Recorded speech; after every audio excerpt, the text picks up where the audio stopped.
Students innovative science સ્કૂલમાં તમારું ફરીથી એક વખત સ્વાગત છે. Maths chapter number 1 relation and function lecture number 10 આજે આપણે સ્ટાર્ટ કરવા જઈ રહ્યા છીએ. ત્યારે તમારી સમક્ષ ક્વેશ્ચન નંબર 2 એની રકમ છે લખાઈ ગયેલ છે. ફોકસ કરો અહીંયા બધા કે વાસ્તવિક સંખ્યાઓનો ગણ એક આર આપેલો છે, એના ઉપર એક સંબંધ વ્યાખ્યાયિત કરેલો છે કે જેનું નામ છે એસ. આ વખતે સંબંધને એસ વડે દર્શાવેલો છે. જૂની ટેક્સ્ટબુકમાં તો 99% કેસમાં આપણે એસ વડે સંબંધને દર્શાવતા હતા. આ વખતે અહીંયા પણ એસ વડે દર્શાવેલ છે. હવે શું કહે છે એસ? જો તો કે એસની અંદર કોઈ એક ક્રમયુક્ત જોડ એ અલ્પવિરામ બી એ એસમાં ક્યારે હોય તો કે બીનો સ્ક્વેર છે એ એ કરતાં મોટો હોય અથવા તો એના જેવડો હોય. એનો મતલબ એ થયો કે બીજી સંખ્યા છે એનો વર્ગ કરવાનો તમારે. બીજી સંખ્યાનો વર્ગ એ પેલી સંખ્યા જેટલો થવો જોઈએ અથવા તો કેવો થવો જોઈએ? મોટો. કોની વાત કરું છું? બીજી સંખ્યાના સ્ક્વેરની. ઓકે, તો સ્વવાચક માટે તમારે શું કરવાનું રહેશે? સ્વવાચક માટે તો કે સાહેબ સ્વવાચક માટે હે ને અમારે બીની જગ્યાએ એ લખી નાખવાના. ઓકે, બીની જગ્યાએ શું લખી નાખવાના? એ. અત્યાર સુધી એક્સ અને વાયની જોડી આવતી હતી તો એમાં શું કરતા હતા? વાયની જગ્યાએ એક્સ મૂકતા હતા. આ વખતે બીની જગ્યાએ એ મૂકી દો. હવે એની જગ્યાએ બી મૂકો તો પણ ચાલો, પણ મારો કહેવાનો મતલબ એ કે ચલ તમારો એક રહેવો જોઈએ તો જ ચેક થશે ને. પોતાનું પોતાની સાથે યાદ કરો. એમાં બે ચલ ન હોય. પોતાનું પોતાની સાથે એટલે એક જ ચલ હોવો જોઈએ, એક જ સંખ્યાની વાત થાય. તો ચાલો આમાં બીની જગ્યાએ એ મૂકી દઉં તો આવું થશે ને કે A less than or equal to A square, કે જ્યાં એ બિલોંગ્સ ટુ આર. આવું થવું જોઈએ. My question mark. શું આ પોસિબલ થશે આવું કે કોઈ પણ સંખ્યાનો વર્ગ એ પોતાના કરતાં મોટો હોય અથવા તો ઇક્વલ હોય? તો ઇક્વલની તો વાત છોડો સાહેબ, 0 માટે એક માટે સાચું થાય કે 0નો વર્ગ અને અહીંયા 0. બાકી બધા કેસમાં તો એનો વર્ગ જે મોટો જ થાય ને. આવું તમે વિચારતા હશો. તમે એવું વિચારો છો કે કોઈ પણ સંખ્યાનો વર્ગ એ સંખ્યા કરતાં તો મોટો જ હોય. ચાલો ચેક કરીએ. તમારા મગજમાં તરત એવી લાઈટ થાય કે સાહેબ એ બરોબર 4 લઈ લ્યો તો અહીંયા 4 લીધા, આ બાજુ 4નો વર્ગ. કોણ મોટું થઈ ગયો જોઈએ? તો કે ઓબ્વિયસ છે સાહેબ 4નો વર્ગ એટલે 16, એટલે આ બાજુનું પલડું ભારે હશે 4ના વર્ગ બાજુનું. ઓકે, તો 16 જે 4 કરતાં મોટા છે. સાચું જ છે, તમે લોકો સાચું જ વિચારો છો. હવે કોક બહુ હોશિયાર નહીં છોકરો છે ને ઋણ સંખ્યામાં વિચારે, નેગેટિવ નંબર્સમાં. ચાલો નેગેટિવ નંબર્સ લઈએ. આ મેં કેના માટે વિચાર્યું હતું? એ બરોબર 4 માટે. માની લ્યો કે એ બરોબર -3 હોય તો તમે આવું કરશો કે -3નો વર્ગ. ચાલો કયો છે કોણ મોટું? તો કે સાહેબ ઓબ્વિયસ છે -3નો વર્ગ એટલે +9, એ મોટા જ હોય. તો ચાલો એમાં પણ તમે સાચા. હવે કોક વધારે એડવાન્સ છોકરો હોય ને એ છે ને અપૂર્ણાંક સંખ્યામાં વિચારે. સ્માર્ટ પીપલ હોય ને અપૂર્ણાંકમાં વિચારે. બરોબર, ચાલો અપૂર્ણાંકમાં ચેક કરીએ. માની લ્યો કે એ બરોબર આપણે 5/3 લઈ તો આ સાઈડ તો 5/3 રહેશે, પણ આ સાઈડ શું થઈ જશે? 5/3નો વર્ગ એટલે 25/9 થાય. આનો આન્સર શું આવે વિચારો? 5/3 એટલે 3 × 3 એટલે 1 point something કંઈક હોય. ઓકે, એ મને ખબર નથી શું હોય, ચાલો પણ 1 point કંઈક હશે. અને આમાં 9 દુ 18, 9 તેરી 27 એટલે 2 point કંઈક આન્સર આવશે. ફરી પાછું કોણ મોટું થયું? તો કે સર આજ મોટું થાય 25/9. તો એનો મતલબ કે વર્ગવાળા પદ બધામાં મોટા થાય છે. તમે ધન લ્યો, તમે ઋણ લ્યો, તમે અપૂર્ણાંક લ્યો, કોણ મોટું આવ્યું દર વખતે? તો કે સર એ પોતે જે સંખ્યા છે એનો વર્ગ જ મોટો થાય. એટલે અમને હવે મગજમાં એવું થાય છે સાહેબ મૂકો બધી માથાકૂટ કે સ્વવાચક થશે. પરંતુ તમે બધાય ખોટા છો, તદ્દન ખોટા. શું કામે? તમે ધન વિશે વિચાર્યું, તમે ઋણ વિશે વિચાર્યું, તમે અપૂર્ણાંક વિશે વિચાર્યું, પણ અપૂર્ણાંકમાં તમે લોકોએ 0 અને 1 વચ્ચેનો કેસ લીધો. એવા અપૂર્ણાંક which is lies between 0 and 1. ચાલો ચેક કરીએ, એમાં બહુ મોટું સસ્પેન્સ છે. ચાલો હું લઉં છું અહીંયા એ બરોબર 1/2. તો શું થશે? ડાબી સાઈડની સંખ્યા પોતે રાખવાની એટલે 1/2 એમના એમ. જમણી સાઈડ શું કરવાનું છે? 1/2નો સ્ક્વેર. તો ચાલો આ 1/2 એમના એમ. 1/2નો સ્ક્વેર એટલે શું થાય? 1/4. હવે મને પ્રેમથી કહો કે કોણ મોટું થાય? તો કે સર આ વખતે 1/2 મોટા થશે. હા, તો આ એક કેસ મને એવો મળ્યો કે જેમાં એનો વર્ગ છે ને નાનો થઈ જાય છે, પણ મારે એના વર્ગને કેવું કરવાનું છે? મોટું. તો આમાં પણ એનો વર્ગ મોટો થાય છે, આમાં પણ એનો વર્ગ મોટો થાય છે, આમાં પણ એનો વર્ગ મોટો થાય છે, પરંતુ આવા અમુક કેસમાં એનો વર્ગ કેવો થઈ જાય છે? નાનો. તો મારે તો શું વિચારવાનું હોય? તો કે આ વાસ્તવિક સંખ્યાનો ગણ r છે ને, એમાં બધી જ સંખ્યા માટે પોતાની સાથેની જોડી હોવી જોઈએ.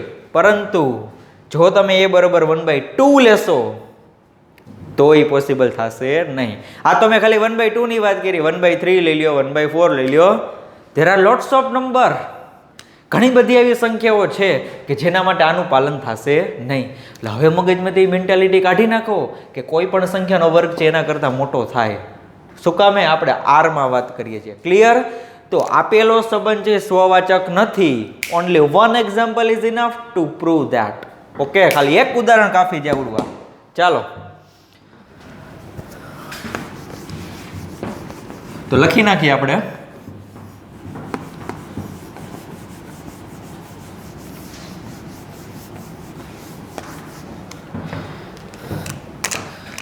લખું જ આવી રીતના કે અહીં 1/2, 1/2 does not belongs to S. આ જોડી જે એસમાં નથી, કારણ કે 1/2 is not less than or equal to 1/2 નો હોલ સ્ક્વેર. આ 1/2 નો વર્ગ છે એ 1/2 કરતા મોટો પણ નથી અને ઇક્વલ પણ નથી, પણ મારે તો સંબંધમાં લઈ આવવા માટે આ અસમતાનું પાલન કરવું હતું, પણ હકીકતમાં એ અસમતાનું પાલન થતું નથી. કોના માટે? તો કે 1/2 માટે. તમારે 1/3 નું લખવું હોય તો પણ ચાલે, 1/4 નું પણ ચાલે, જેનું લખવું હોય એનું. ઓકે, પણ આ ધ્યાન રાખજો કે 0 અને 1 વચ્ચેની સંખ્યા માટે આનું પાલન થશે નહીં. ક્લિયર? તો ભાઈ આ તો એક જોડી છે, એસ માં નથી મળતી, તો તમે પ્રેમથી કહી શકો કે આમ એસ એ સ્વવાચક સંબંધ નથી. સ્વવાચક સંબંધ નથી. ખબર પડી ગઈ ને ભાઈ શું કામે? આર્યુ ચેક કરી લેજો, આનું પાલન થતું નથી, એટલા માટે જો આડો લીટો કરી નાખ્યો છે. ક્લિયર? ચાલો, સમિત માટે તમે લોકો શું વિચારી રહ્યા છો? સમિત માટે તો કે સમિત માટે સાહેબ પહેલા તો એક એવી જોડી લેવાની કે જે એસ માં હોય, પછી એનું ઊંધું વિચારો. તો પહેલા તો તમે એ વિચારો કે સમિત સંબંધ થશે કે નહીં. જો થતું હોય તો જનરલમાં પ્રૂફ આપવાની, વ્યાપક રીતે વિચારો. 2 મિનિટ વિચારો, મગજને થોડુંક જોર આપો. નહીં થાય, સમિત સંબંધ નહીં થાય. શું કામે? જોઈએ ચાલો. તો કે અહીં 1/2, 2 belongs to s. આ જોડી છે ને s માં હોય. શું કામે? ખબર છે? બીજી સંખ્યાનો વર્ગ કરો એટલે 2 નો વર્ગ કેટલો થાય? 4. એ પેલી સંખ્યા કરતા મોટો જશે, 1/2 કરતા મોટો થશે. એટલે હું અહીંયા કારણ લખી નાખું છું. કારણ કે 1/2 is less than 2 નો સ્ક્વેર. આ બીજી સંખ્યાનો વર્ગ એટલે 2 નો વર્ગ છે, એ પેલી સંખ્યા કરતા એટલે 1/2 કરતા મોટો છે. તો આમાં તો મોટો હોય તો પણ ચાલે અને ઇક્વલ ટુ હોય તો પણ ચાલે. બે માંથી કોઈ એક અસમતાનું પાલન થવું જોઈએ. તો આમાં મોટું છે એનું પાલન થઈ ગયું, એટલા માટે 1/2, 2 છે એ કેમાં હશે? એસ માં હશે. ચાલો હવે આનું ઊંધું વિચારીએ. પરંતુ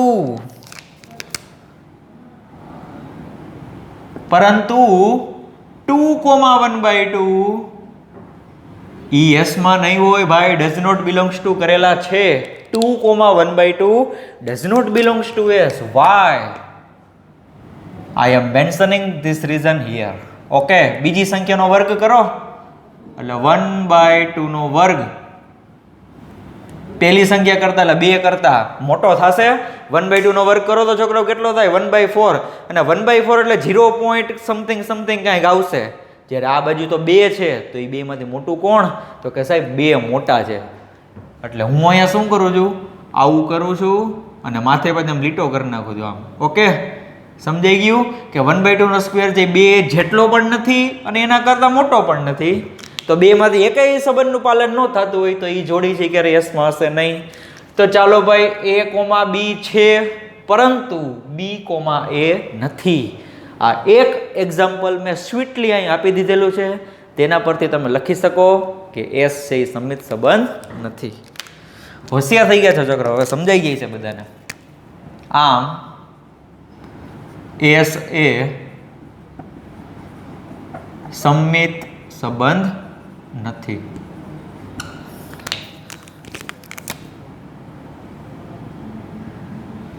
ચલો, વોટ અબાઉટ ટ્રાન્ઝિટિવિટી? દર વખતે કહેતો આવું છે એમ પર્ટિક્યુલર ઇન્ટરેસ્ટમાં દર વખતે છે ને પારંપરિકમાં હોય છે. આ વખતે થોડોક સ્વવાચકમાં પણ હતો. ઓકે, કારણ કે એક્ઝામ્પલ એ ટાઈપનું હતું. પારંપરિક માટે શું વિચારો છો? પારંપરિક માટે 3 સંખ્યા જોઈએ, એ બી અને સી. 2 જોડી એવી લેવાની કે જે એસમાં હોય, પછી પહેલા અને છેલ્લાનું ચેક કરવાનું, પહેલા અને છેલ્લાનું. તો પહેલા તો એ વિચારો થશે કે નહીં? સાહેબ નહીં થાય. હવે નો થાય એવું સાબિત કરવા માટે તમારે એવું એક એક્ઝામ્પલ લેવાનું કે 2 જોડી એવી લેવાની કે જે એસમાં હોય. તો ચાલો ટ્રાય કરીએ આપણે. તો કે અહીં 4,2 બિલોંગ્સ ટુ એસ. સાચું કે ખોટું? આવી જોડી જે સંબંધમાં હશે? તો કે સર વિચારો, બીજી સંખ્યાનો વર્ગ કરો એટલે 2 નો વર્ગ. ચાલો અહીંયા લખું છું, કારણ કે 2 નો વર્ગ એટલે કેટલો થાય? 4. એ પહેલી સંખ્યા કરતા એટલે 4 કરતા ઇક્વલ ટુ તો છે ને, ભલે મોટો નથી, 2 નો વર્ગ જે મોટો નથી, કોના કરતા? 4 કરતા, પણ ઇક્વલ ટુ તો છે ને સાહેબ. ઇક્વલ ટુ એટલે ચાલે. આ અહીંયા લખેલું જ છે, જો સમજાઈ ગયું બધાને? ઓકે, ચાલો આ એક જોડી તો લઈ લીધી, પણ બીજી જોડી કેવી લેવાની? તો કે એ બી અને બી સી. એનો મતલબ કે બીજી જોડી તમે લ્યો એમાં પેલો ઘટક 2 રાખવાનો છે, 2. ચાલો લઈ લઈએ, એમાં મૂંઝાવાનું હોય જ નહીં જરાય. તથા 2 થી સ્ટાર્ટ થતી હોય એવી. ઓકે, હવે હું અહીંયા રાખું છું √3. આ જોડી પણ સંબંધમાં હશે. શું કામે? તો કે √3 નો વર્ગ કેટલો થાય સાહેબ? 3. પહેલી સંખ્યા એટલે કે 2. તો 3 જે 2 કરતા મોટા છે? તો કે હા, મોટા હોય તો આવે સંબંધમાં. ચાલો લખી નાખીએ, કારણ કે 2 ઇઝ લેસ ધેન √3 નો સ્ક્વેર. સમજાઈ ગયું ને? √3 નો વર્ગ એટલે 3. 3 જે 2 કરતા મોટા છે એટલા માટે એની જોડી જે સંબંધ એસમાં છે. પરંતુ હવે આનું તો વિચારો, 4 અને √3, 4 અને √3. ચાલો વિચારીએ, પરંતુ 4,√3 does not belongs to S.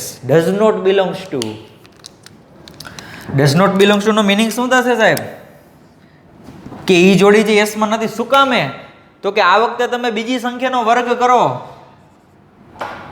એટલે √3 નો વર્ગ ઈ પહેલી સંખ્યા કરતા એટલે કે 4 કરતા શું મોટો છે? √3 નો વર્ગ છે 4 કરતા મોટો છે? તો કે ના. ઇક્વલ ટુ છે? તો કે ના. 2 માંથી એક સંબંધનું પાલન ન થયું. ઓકે, એટલે અહીંયા હું less than or equal to તો કરું છું, પણ માથે પાછો લીટો કરી નાખું છું. ક્લિયર? ડન. એ બી એસમાં છે, બી સી એસમાં છે, પરંતુ એ સી એસમાં નથી. તો શું કહેવાય? પ્રેમથી શું કહેવાય? પારંપરિક સંબંધ નથી. Okay, okay. આમ એસ એ પારંપરિક સંબંધ નથી. હવે તમારા માટે શું હોમવર્ક છે? અહીંયા મેં પારંપરિક માટે 3 સંખ્યા ચૂઝ કરી. 3. એ બરાબર 4, બી બરાબર 2 અને સી બરાબર વર્ગમૂળમાં 3. હવે તમારે લોકોએ આવી મને બીજી જોડી ગોતીને દેવાની છે કે જેથી 2 જોડી એવી લેવાની કે એસમાં હોય, પછી પેલો અને છેલ્લો એટલે પહેલી અને છેલ્લી સંખ્યા છે ને એસમાં ન હોવી જોઈએ. એટલે તમારે મને એ બી અને સી ની વેલ્યુ ગોતીને કહેવાની છે કે સર એ બરાબર આટલા લ્યો, બી બરાબર આટલા લ્યો અને સી બરાબર આટલા લેશો ને એટલે એ બી જે એસમાં હશે, બી સી જે એસમાં હશે, પણ એ અને સી જે એસમાં નથી. આવું શું કામ આપું છું તમને હોમવર્કમાં? કારણ કે એક્ઝામમાં તમે કઈ જાય યાદ થોડું રાખશો કે સરે તો આવી જોડી લીધી હતી, કાંઈક ગોખવાનું નથી. તમે વિચારો તમે કે પારંપરિક નથી, પણ શું કામે નથી? તો 2 જોડી પહેલા તો એસમાં થતી હોય એવી લેવાની છે, તો અને તો જ પહેલા અને છેલ્લાનું વિચારવાનું હોય. ક્લિયર છે? સહવાચક માટે 0 અને 1 વચ્ચે કોઈ પણ સંખ્યા ચાલશે. સમિત માટે એવી એક જોડ લઈ લીધી જે એસમાં હતી. એનો ઊંધું જે એસમાં નથી. તો હવે ટ્વિસ્ટ એ આવે છે, સસ્પેન્સ ખોલું છું કે તમારી એનસીઆરટીની બુકમાં તો ક્વેશ્ચન આમ જ આપેલો હતો કે સાબિત કરો કે એસ છે સ્વવાચક નથી, સંમિત નથી અને પરંપરિત નથી. પણ મેં અહીંયા સાબિત કરવાનું નથી કીધું. શું કામ નથી કીધું? જો સાબિત કરવાનું કહી દીધું હોય ને તો તમે ડાયરેક્ટ છે ને એક્ઝામ્પલ ગોતવાની ટ્રાય કરો. અહીંયા તો તમને એ પણ ખબર નહોતી કે સંબંધ થાય છે કે નહીં. એટલે તમે લોકો વિચારતા થાવ એટલા માટે મેં સાબિત કરો એવું લખેલું નથી. ક્લિયર? પણ ફાઇનલ આન્સર એ જ છે, પરંપરિત, સંમિત અને સ્વવાચક ત્રણમાંથી એકેય સંબંધ છે થતો નથી. તો હવે હું થોડીક વાર માટે દૂર વયો જાઉં છું. તમે લોકો નિરાતે આનો સ્ક્રીનશોટ લઈ લ્યો, વ્યવસ્થિત ફેર બુકમાં લખો, પછી આપણે ક્વેશ્ચન નંબર 3 ઉપર જમ્પ કરીએ. ક્લિયર છે બધા? લઈ લીધો ને સ્ક્રીનશોટ? સ્પીડ રાખજો થોડીક. ઓકે, ચાલો.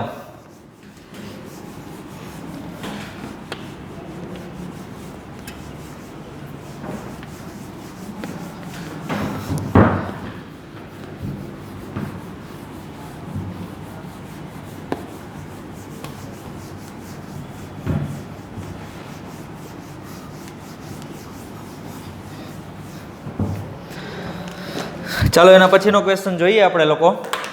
હું મોબાઈલમાંથી રકમ લખું છું એની.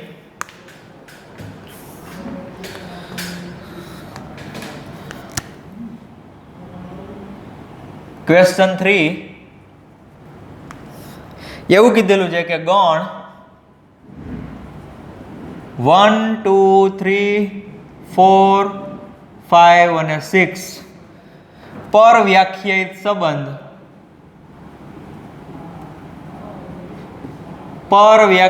સંબંધ R બરાબર એવી ક્રમયુક્ત જોડી AB લેવાની કે જ્યાં બીજી સંખ્યા છે એ પહેલી સંખ્યા કરતાં +1 જેટલી વધારે હોય. Okay, B = A+1. એ સ્વવાચક, સંમિત અને પરંપરિત છે કે નહીં તે ચકાસો. સ્વવાચક, સંમિત અને પરંપરિત છે કે નહીં તે ચકાસો. એવું આપેલું છે. ચાલો ફટાફટ કરી નાખીએ, આમાં બહુ વાર નહીં લાગે. સ્વવાચક માટે શું કરવાનું હોય તો કે B ની જગ્યાએ A મૂકી દો. તો જો B ની જગ્યાએ A મૂકશો તો આવું થશે, સાહેબ, A = A+1. હવે દુનિયાની કોઈ પણ સંખ્યા લઈ લ્યો. દુનિયાની એટલે કે ઓકે, અહીંયા દુનિયા એટલે પાછી ફિક્સ થઈ ગયો. એક આપણો દુનિયામાં કેમ આપણો ભારત દેશ હોય એના જેવું થઈ ગયું. કારણ કે આ વખતે આપણે આ ગણ ઉપર ડિસ્કશન કરવાનું છે. તો સૌપ્રથમ જે ગણ ઉપર ડિસ્કશન કરવાનું છે એમાં એનસીઆરટી વાળા લોકો છે ને ફૈબા બન્યા નથી, કારણ કે એને ગણનું કંઈ નામ જ નથી આપ્યું. તો આ દર વખતે કે આપણે ગણ આખો ન લખવાનો હોય, નામ આપી દો.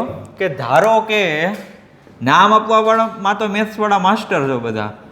કે ધારો કે કેપિટલ A = 1 2 3 4 5 અને 6. હવે આ ગણમાંથી તમે કોઈ પણ ઘટક લઈ લ્યો, એની કિંમત અહીંયા મૂકો, આ સાઈડ પણ મૂકો. શું બે સમાન થશે? પેલા આ તો વિચારો. આ એવું કહેવા માંગે છે કે એક સંખ્યા છે એ કોના જેટલી થશે તો કે એ સંખ્યામાં +1 ઉમેરો એના જેટલી. હવે આ થોડું સાચું થાય. ડાબી સાઈડ સંખ્યા પોતે અને જમણી સાઈડ સંખ્યામાં +1 કરવાના. શું બે ઇક્વલ થાય તો કે નો થાય, સાહેબ. તમારે ખાલી 6 ઘટક માટે જ વિચારવાનું છે. ઓકે, તો જો ન થતું હોય તો એનો મતલબ કે પોતાની સાથેની જોડી એસમાં નથી. તો હવે આમાં વધારે હું કંઈ સમજાવતો નથી, તમે લોકો બધા સમજી જ ગયા છો. એટલે પ્રેમથી અહીં લખી નાખીએ કે અહીં A = A+1, કે જ્યાં A છે એ કેમાં હશે? ગણ A માંથી. એટલે ગણ એમાં કોઈ પણ સંખ્યા A છે એ A = A+1. તો કે તેથી A, A does not belongs to S. Clear? તો કે આમ S એ સ્વવાચક સંબંધ નથી ભાઈ. સ્વવાચક સંબંધ નથી. ચાલો સંમિત માટે વિચારો. સંમિત માટે તો કે સંમિત માટે તમારે પહેલા તો એક એવી જોડ લેવાની કે જે S માં હોય, પછી એનું ઊંધું વિચારવાનું. ચાલો જોઈએ આપણે. હું અહીંયા જનરલમાં જ પ્રૂફ આપી દઉં છું. ઓકે, નથી તો મને પણ ખબર છે સંમિત સંબંધ નહીં થાય. શું કામ ખબર છે? માની લો કે તમે ચાલો A = 3 લ્યો છો. A = 3 લ્યો છો તો અને B = શું લ્યો છો તમે? 4. તો આવું થશે 3, 4 belongs to S થાય કે ન થાય? Sorry, R. અહીંયા બધે આર રાખજો છોકરાઓ, આર આપેલો છે આપણને. સંબંધ આ વખતે શું છે? આર. એટલે belongs to, does not belongs to R. અહીંયા પણ શું આવશે? આર.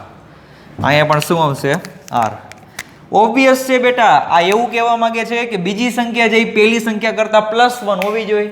તો 4 છે એ 3 કરતાં 1 વધારે છે, તો કે હા, તો આ જોડી છે આરમાં હશે. પરંતુ આનું ઊંધું 4,3 4,3 જે આરમાં નહીં હોય, કારણ કે આ વખતે બીજી સંખ્યા જે 3 થઈ ગઈ છે, તો 3 છે એ 4 કરતા નાના છે, વધારે નથી, 1 જેટલા નાના છે. ઓકે, તો તમારે આ એક એક્ઝામ્પલ લખવું હોય તો પણ ચાલશે અને મારી જેમ લખવું હોય તો પણ ચાલશે. હું અહીં આવી રીતના લખું છું કે ધારો કે AB બિલોંગ્સ ટુ R, કે જ્યાં AB છે કેમાંથી હશે? ગણ A માંથી. ઓકે, જો AB બિલોંગ્સ ટુ R હોય તેનો મતલબ કે B is equal two A+1. તો આવું થશે કે તેથી A is equal to B -1. તો એનો મતલબ કે તેથી B, A does not belongs to R. જો મારે કદાચ આના સંબંધમાં લઈ આવવા હોત તો શું પ્રૂવ કરવું પડે? તો કે A બરાબર B+1. બીજી સંખ્યા જે પેલા કરતા +1 જેટલી વધારે છે, પરંતુ બીજી સંખ્યા A એ પેલા કરતા 1 જેટલી ઓછી છે, જો માઇનસ છે, એટલા માટે એ જોડી છે ક્યારે આરમાં હશે નહીં. ક્લિયર થઈ ગયું બધાને? એટલે વરે પછી તમે એમ ન વિચારતા હો કે અહીંયા સંબંધ નથી તો એ સાહેબ કેમ આમ વ્યાપક રીતે પ્રૂફ આપે. તમારે કોઈ ઉદાહરણ લેવું હોય તો પણ છૂટ છે, મને કોઈ પણ જાતનો વાંધો નથી. હા, જ્યારે સંબંધ છે એવું પ્રૂવ કરવું ત્યારે તો ફરજિયાત આ જ રસ્તે જવાનું છે. એટલે લખી નાખું છું કે આમ AB બિલોંગ્સ ટુ R, પરંતુ B, A does not belongs to R. તેથી R એ સમમિત સંબંધ નથી. ચાલો બેટા ફટાફટ પરંપરિત માટે વિચારો, ફટાફટ, આપણી પાસે વધારે ટાઈમ જ નથી. શું કરશો તમે? તો કે સાહેબ પરંપરિત માટે પહેલા તો 3 સંખ્યા લેવી પડે. એનો મતલબ કે 2 જોડી જે આરમાં હોવી જોઈએ. ચાલો વ્યાપક રીતે જ પ્રૂફ આપી દઉં, તમને લોકોને બધાને ખબર છે કે પરંપરિત નહીં થાય. તો ધારો કે AB બિલોંગ્સ ટુ R તથા BC બિલોંગ્સ ટુ R, કે જ્યાં A, B, C છે કેમાંથી હશે? ગણ A માંથી. ઓકે, ચાલો AB બિલોંગ્સ ટુ R એનો મતલબ શું થાય? તો કે તેથી B is equal two A+1 તથા આમાં શું થશે? બીજી સંખ્યા એટલે કે C is equal two A+1. Okay, મારે કદાચ પહેલી અને છેલ્લી સંખ્યાને લઈ આવવા હોય તો શું પ્રૂવ કરવું પડે? તો કે C બરાબર A+1. શું પ્રૂવ કરવું પડે? C બરાબર A+1. પણ ચાલો હવે તમે લોકો શું કરો, આમાં એની વેલ્યુ મૂકી દો. તો કે તેથી આમાં B ની જગ્યાએ કિંમત મૂકી દઈએ આપણે. ઓકે, અહીંયા કંઈક ભૂલ છે. હા, C બરાબર B+1 આવશે. બીજી સંખ્યા એટલે C પેલા કરતા, એટલે B+1 થશે. હવે આમાં આપણે B ની વેલ્યુ મૂકી દઈએ. ચાલો, તો કે તેથી C બરાબર આ B ની જગ્યાએ શું લખી શકે? B ની જગ્યાએ આમાંથી વિચારો જોઈએ તો કે A+1 મૂકી દીધા. ચાલો, B ની જગ્યાએ +1 પાછા. તો શું સાબિત થયું? કે તેથી C બરાબર A+2. પણ મારે તો આ બીજી સંખ્યા છે એ પેલા કરતા કેટલી હોવી જોઈએ? તો કે +1 જેટલી હોવી જોઈએ. પણ અહીંયા કેટલી થઈ ગઈ? કેટલી થઈ ગઈ? બધા બોલો. તો કે +2 જેટલી થઈ ગઈ. એટલે આવું થશે કે તેથી A, C does not belongs to R. A, C does not belongs to R. બીજી સંખ્યા છે પેલા કરતા કેટલી છે? +2 જેટલી વધારે છે. ક્લિયર? તો ફાઇનલ બધું લખ નાખે વન લાઈનમાં કે આમ AB belongs to R તથા BC belongs to R, પરંતુ A, C does not belongs to R. તો કે તેથી R એ પરંપરિત સંબંધ નથી. શું થશે? પરંપરિત નથી એવું સાબિત થયું. સમજાઈ ગયું બધાને? જોઈ લેજો નિરાંતે એક વખત, ચેક કરી લઈએ આપણે લોકો. ડન છે. ચાલો, ઓકે. તો હોમવર્ક તમને બધાને યાદ છે ને? ઓલું A < B² છે, એમાં તમારે લોકોએ પરંપરિત માટે મને જોડી કહેવાની અથવા તો ખાલી એબીસીની સંખ્યા કહેશો, એબીસી બરોબર શું લેવું એ કહેશો તો પણ ચાલશે. તો ફરી પાછું એક વખત દૂર વયો જાઉં છું, તમે લોકો આનો સ્ક્રીનશોટ લઈ લ્યો. તો સ્ટુડન્ટ્સ હવે મળીએ નેક્સ્ટ લેક્ચરમાં કે જેનું નામ હશે લેક્ચર નંબર 11. એમાં આપણે એક્સરસાઇઝ 1.1 ના ફર્ધર દાખલા સ્ટડી કરશું. Thank you.